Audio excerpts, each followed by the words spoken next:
Hello guys, welcome to a new video of the Fischer series. Today we're at round number 8 of the US Championship 1957-1958.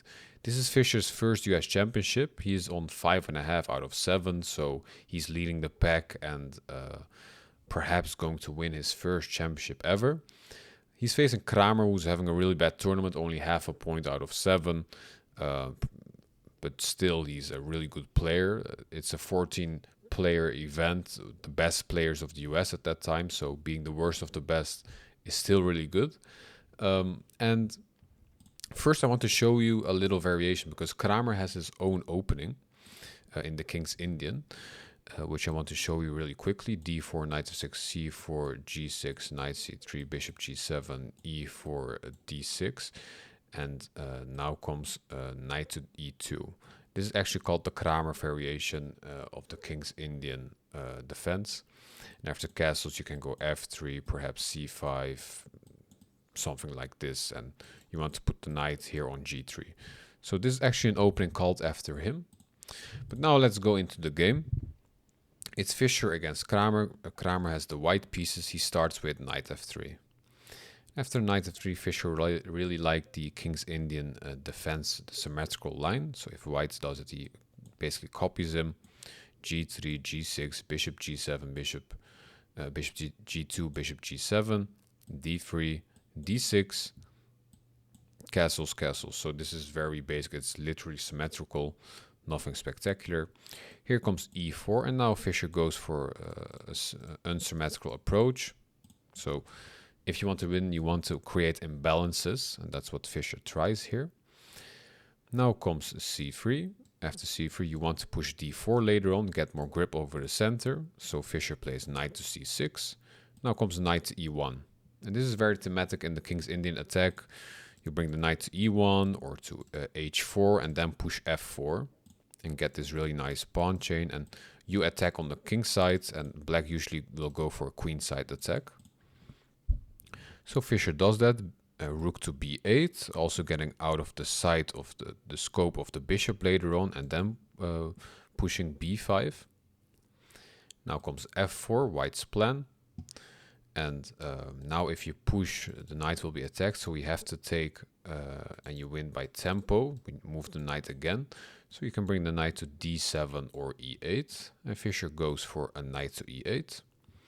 Now bishop to e3, bishop to d7, knight to d2, b5. So this is all standard, nothing going on here.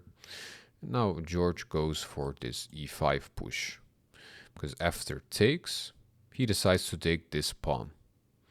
And that's actually a fine move, but in chess there's a concept which is called with time. So if you take the pawn here and you take my pawn, I can take your pawn further, you take with the rook, and now you have to move the rook back again, so you lose some time.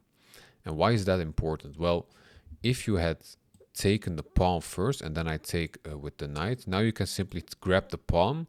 It's kind of the same position, but you don't need to move your rook back, and I need to move my knight back. So that would have been a better variant. But still, okay, bishop takes, and now comes e takes f4, knight takes f4, and knight c7. So you can see the rook is a bit misplaced here. You want to bring it back to the first rank. So Kramer does that, rook to f1.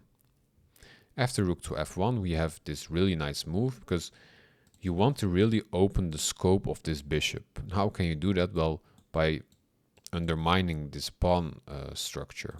So after b4, taking would be really bad, because now we can simply take this pawn, and after coming back you can see how amazing this bishop looks.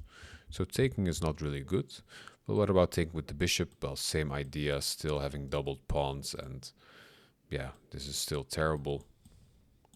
Again, having a very active bishop.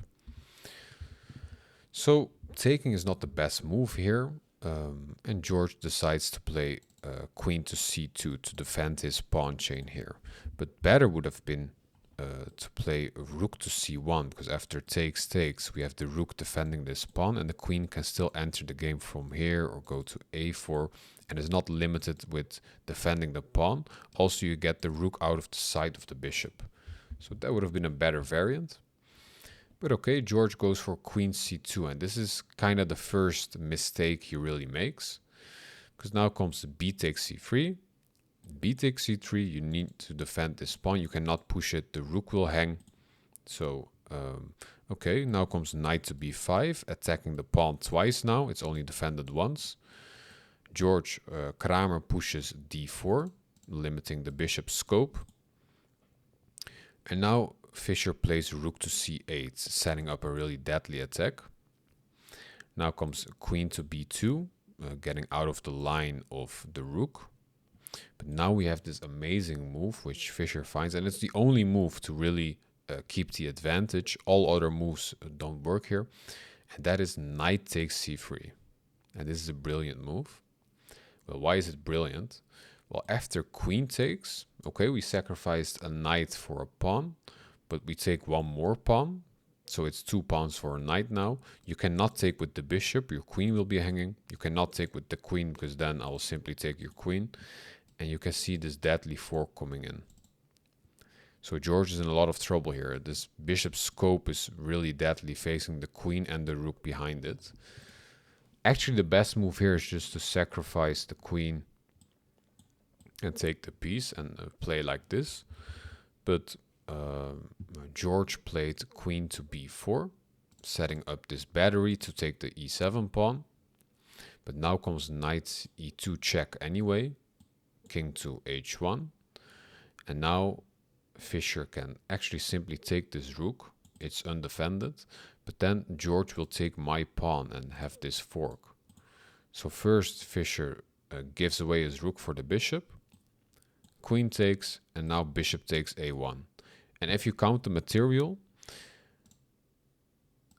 2 bishops, a knight, 2 bishops, 2 knights, a bishop, a rook and a rook, a queen and a queen. And only we can see 1, 2, 3, 4, 5 pawns against 1, 2, 3 pawns. So actually in material, we're just 2 pawns up, but it's a way better position for black. We have a lot more activity, and Fischer will convert this game. And let's see how he does. First, Kramer plays knight to e to f3, attacking the bishop and also developing his knight. But you're kind of limiting your bishop yourself. So now Fischer brings his bishop back to g7, rook to e1, attacking the knight.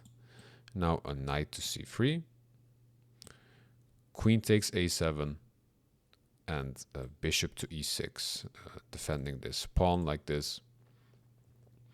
Now comes a3. We're attacking that pawn twice. Queen to d6, simply developing, wanting to bring the rook later on.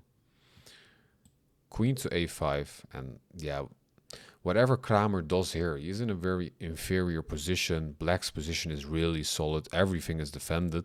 As you can see, there are no weaknesses in Black's camp, and you cannot really make a queen out of this. So first, Fischer goes bishop to d5, wanting to exchange this. He's simply up in material. Now comes knight to b1, wanting to exchange the knight.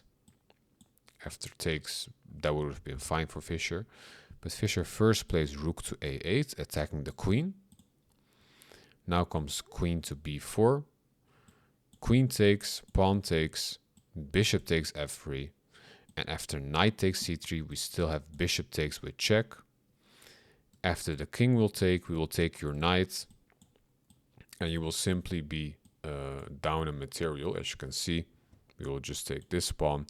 It's 3 pawns, a bishop, and a rook against a rook and 2 pawns, and this is basically hopeless.